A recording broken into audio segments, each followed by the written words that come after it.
অনাকাঙ্ক্ষিতভাবে যা পাবেন সেটাই আপনার জীবনের সেরা পাওয়া। খুব আয়োজন করে না কিছু হয় না জীবনে। আপনি যতবার যার সাথে আয়োজন করেছেন দেখবেন সেটা আর ঠিক সেভাবে হয়নি। আসসালামু আলাইকুম বন্ধুরা, কেমন আছেন? চলে এসেছি একটি বড় ভিডিও নিয়ে। আজকে দুটো রান্না দেখাবো। প্রথমে এখানে মাছ ভেজে নিয়েছি। এই মাছগুলো আমি বৃষ্টির দিন কিনেছিলাম। যারা আমার পুরনো ভিডিও দেখেছেন তারা দেখেছেন বৃষ্টির ভিতরে একদিন অনেকগুলো মাছ কিনেছিলাম, তো সেই মাছ কিছু ভাজা করেছি। যাই হোক, মাছগুলো বেশ ভালো ছিল, উল্টে নিলাম। এখানে পাঁচমিশালি বিভিন্ন রকমের মাছ রয়েছে, কয়েক রকমের মাছ একসাথে খেতে ভালোই লাগে। যাই হোক, আর রান্না করব হাঁসের মাংস। তো হাঁসের মাংস রান্না করার জন্য আমি প্রথমে কড়াই তেল দিয়ে নিয়েছি, পেঁয়াজ বাটা এবং রসুন বাটা দিয়েছি পরিমাণ মতো হলুদের গুঁড়া, মরিচের গুঁড়া এবং ধনিয়ার গুঁড়া দিয়েছি, পরিমাণ মতো গরম মশলা, এবং এটাকে খুব সুন্দর করে কষিয়ে নেব। আমি হাঁসের মাংস মূলত মাখিয়ে রান্না করি, কিন্তু আজকে ভাবলাম একটু কষিয়ে রান্না করি, যেহেতু হাঁসটা বেশ কিছুদিন আগে কিনেছিলাম। আমি কোরবানির সময় বেশ কিছু হাঁস কিনেছিলাম, আপনাদের বলেছিলাম। তো সেখানেরই একটি হাঁস, সেই হাঁসগুলো থেকে একটি হাঁস আগে রান্না করেছি এবং আজকে আবার রান্না করছি। যাই হোক, তো এই খুব সুন্দর করে কষিয়ে নিয়েছি। আর যখন তখন টাটকা মাংস হলে সেটা মাখিয়ে রান্না করলে বেশি ভালো লাগে। যেহেতু বেশি কিছুদিন ফ্রিজে ছিল, ওই জন্য সুন্দর করে কষিয়ে রান্না করব আজকে। পরিমাণ মতো জিরা বাটা এবং পরিমাণ মতো আদা বাটা দিয়ে দিলাম। তো যাই হোক, পরিমাণ মতো লবণ দিয়েছি। লবণ দিয়ে আবারও খুব সুন্দর করে এটাকে কষিয়ে নেব। কষিয়ে নিয়েছি এবং ঢাকনা দিয়ে কিছুক্ষণ পরপর নেড়ে দিব। এখানে কোনো পানি ইউজ করব না, পানিটা পরে ইউজ করব।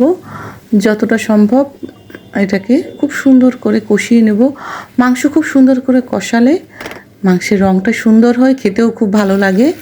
যাই হোক, এই রান্নাটি দেখে অনেকেই মনে করেছিলেন দেশি মুরগি।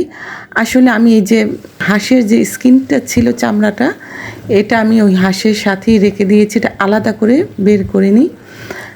এটা ওই দেখা যায় মাংসের সাথেই ছিল, যার জন্য অনেক আপুরা এটাকে মনে করেছে মুরগির মাংস, দেশি মুরগির মাংস।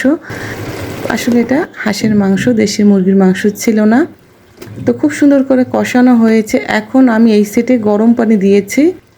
এই হাঁসের এই মাংসে সবসময় একটু কিছুটা উষ্ণ গরম পানি দিলে ভালো হয়, বেশি ফুটন্ত পানি দিবেন না। উষ্ণ গরম পানি দিলে মাংসটা খেতে ভালো লাগে। দিয়েছি দুটো রসুন। যাই হোক, এখন অল্প কিছুটা পানি দিয়ে আর খুব সুন্দর করে কষিয়ে নেব। কষানো হয়ে গেলে এর ভিতর দিয়েছি আলু, কয়েক টুকরো আলু দিয়েছি। যাই হোক, আলুটা দিয়ে কিছুটা কষিয়ে এবার আমি এটা প্রেশার কুকারে দিব। যেহেতু রান্নাটা খুব ঝটপট করতে হচ্ছিল আমাকে, এই জন্য প্রেশার কুকারে উঠিয়ে দিলাম এবং আরও কিছুটা ঝোল দিয়ে দিলাম। প্রেশার কুকারে দিলে অবশ্যই ঝোলের পরিমাণটা অনুমান করে দিবেন, বেশি ঝোল দিবেন না, তাহলে উপর থেকে ঝোলটা বেরিয়ে আসবে, তখন আর খেতে ভালো লাগবে না। উপর থেকে তেল মশলা বের হয়ে গেলে তখন আর মাংসটা খেতে অতটা ভালো লাগে না। যাই হোক, হয়ে গেছে আমার মজাদার হাঁসের মাংস রান্না।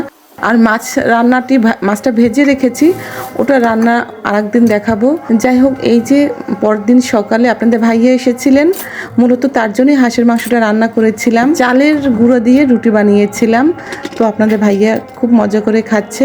অনেক ধন্যবাদ ধৈর্য ধরে ভিডিওটি দেখেছেন। আমার জন্য দোয়া করবেন। ফেসবুক থেকে দেখে থাকলে ফলো করবেন, আর ইউটিউব থেকে দেখে থাকলে সাবস্ক্রাইব করবেন। অসংখ্য ধন্যবাদ। আসসালামু আলাইকুম।